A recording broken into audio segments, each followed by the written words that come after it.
Hi, my name is Richard Pearson. I'm a PhD student at the Open University, researching into technology management, strategy and policy in the area of nuclear fusion. Before this I was studying mechanical engineering at Swansea University before moving on to Imperial College London to study nuclear engineering, where I was part of the ICO-CDT, which is the ICO Imperial Cambridge Open Centre for Doctoral Training, CDT. I'm still part of the CDT now as I carry on through my PhD programme. We get involved with all things nuclear related, trips, conferences and loads of extracurricular stuff, which is just brilliant. It really enhances my PhD.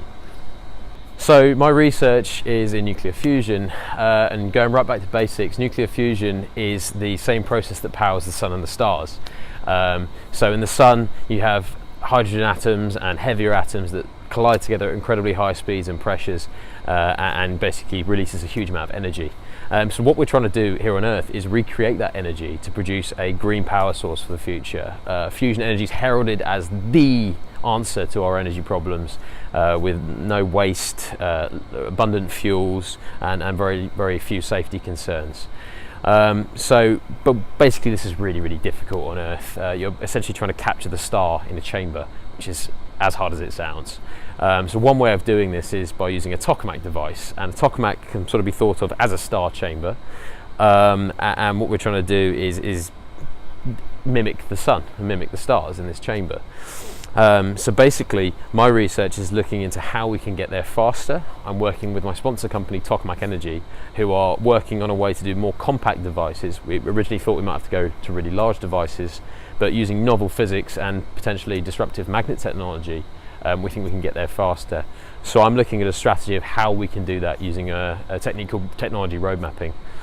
Another stream of my research also looks into resource availability. I mentioned resources are abundant. Now that may be true, but there are some pretty unique nuclear isotopes we've got to use, and there are some concerns with availability, geopolitics, supply chain that I'm looking into, specifically tritium, beryllium and helium as three major elements of interest. So I think more broadly, why my research is exciting and useful is that I delve into the management and technology management and policy side of things a bit more. In fusion research that doesn't tend to happen so much, it's more focused on the science.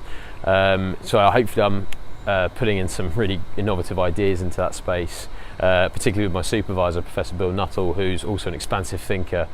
We bounce ideas off each other, and hopefully we're adding good research to that space. The other thing to mention is that I'm part of the Nuclear CDT, the Centre for Doctoral Training, and in that group I can share cross-cutting ideas with nuclear engineers, fission engineering that is, as well as broader energy audiences too, which is great. And hopefully all of that is helping to improve the future of energy. More broadly still, I think so my overall goal, my highest goal, is to try and support the future of fusion development and to some way try and realise this concept for mankind so we can have energy forever.